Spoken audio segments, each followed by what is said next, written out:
Dubai Gold and Diamonds, Pride of Generations. Perinthalmanna, Pattambi, Valanchery, Ramanattukara.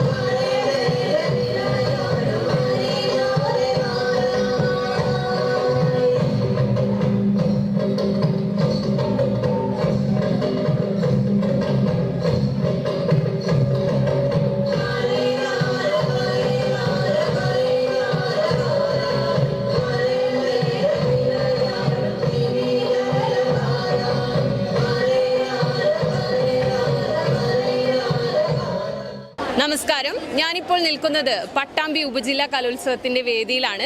Edappalam PTMY higher secondary സ്കൂളാണ് ഇത്തവണത്തെ പട്ടാമ്പി ഉപജില്ലാ കലോത്സവത്തെ വരവേറ്റിരിക്കുന്നത്. ഈ വർഷത്തെ നമ്മുടെ കലോത്സവത്തിന് ഒരു പ്രത്യേകത ഉണ്ട്. ചില പ്രാദേശിക ഗോത്രകലകളും കൂടി മത്സര ഇനങ്ങളിൽ ഉൾപ്പെടുത്തിയിട്ടുണ്ട് എന്നുള്ളതാണ്. അതിലൊരു പ്രധാന മത്സരമാണ് പളയ നൃത്തം. ആ ഒരു നൃത്തരൂപത്തിൽ വിജയികളായ എടപ്പലം സ്കൂളിലെ ഹൈസ്കൂൾ ഹയർ സെക്കൻഡറി ടീമാണ് ഇപ്പോൾ നമ്മുടെ കൂടെ ചേരുന്നത്. അപ്പോൾ ആദ്യത്തെ തവണയാണ് ഈ ഒരു പെർഫോമൻസ് ഇവർ അവതരിപ്പിക്കണോണ്ട് തന്നെ അതിൻ്റെതായ ബുദ്ധിമുട്ട് അവർ നേരിട്ടിട്ടുണ്ട്. അപ്പോൾ നമുക്ക് അവിടെ കൂടുതൽ അനുഭവങ്ങളിലേക്ക് പോവാം. ഒരു വിദ്യാർത്ഥി അനുഭവം പങ്കുവെക്കാൻ പറ്റിയ പറയൂ, എങ്ങനെയുണ്ടായിരുന്നു അനുഭവം? അടിപൊളി, കുഴപ്പമൊന്നുമില്ല. ഇത് ആദ്യത്തെ ആയിരുന്നതുകൊണ്ട് ഞങ്ങൾക്ക് അറിയുന്നുണ്ടായിരുന്നില്ല. ഇവിടെ വന്ന് സാറാണ് ഞങ്ങൾ പഠിപ്പിച്ച് ഇങ്ങനെ ആക്കി സെറ്റാക്കി. ഇല്ല ഇല്ല, ആദ്യമായിട്ട് ഇവിടെ വന്നാണ് കേൾക്കുന്നത്. ഒരു ബുദ്ധിമുട്ടുണ്ടായിരുന്നു. കുറച്ചൊക്കെ ഉണ്ടായിരുന്നു. കുഴപ്പമില്ല, സാറാണ് ഞങ്ങൾ സെറ്റാക്കി എടുത്തത്. അവസാനം ഇത് തുടക്കത്തിൽ ഭയങ്കര സ്ലോ ഫോമിൽ പോയിട്ട് അവസാനം ഭയങ്കര ചടുലമായ നൃത്തരൂപങ്ങളാണ് കണ്ടത്. അപ്പൊ സാറ് പറയൂ, എന്താണ് ഇതിനെ കുറിച്ച് പറയാനുള്ളത്? നമ്മുടെ ആദ്യമായിട്ടാണ് കേരള സ്കൂൾ കലോത്സവത്തിന് ഒരു ഗോത്ര മുഴുവൻ, അതായത് 5 ഗോത്രകലകളും അവതരിപ്പിക്കുന്നത്. അതായത് ഈ വർഷം മുതലാണ് നമ്മൾ ഗോത്രകലകൾ മത്സരീനായിട്ട് പരിഗണിച്ചിട്ടുള്ളത്. അപ്പോൾ ഞാൻ 12 ജില്ലകളിലും ഉണ്ട്. അപ്പോൾ എൻ്റെ പാലക്കാട് ജില്ലയിലെ കുട്ടികളാണ് PTM എടപ്പലം സ്കൂളിലെ ഈ മക്കൾ. അപ്പോൾ നമ്മുടെ ഇടുക്കി ജില്ലയിലെ, അതായത് കുമിളി പ്രദേശത്ത് കാണപ്പെടുന്ന ഗോത്ര നൃത്ത രൂപമാണ് പളിയ നൃത്തം. ആണുങ്ങളും പെണ്ണുങ്ങളും ചേർന്നിട്ടാണ് ഈ നൃത്തരൂപം അവതരിപ്പിക്കുക.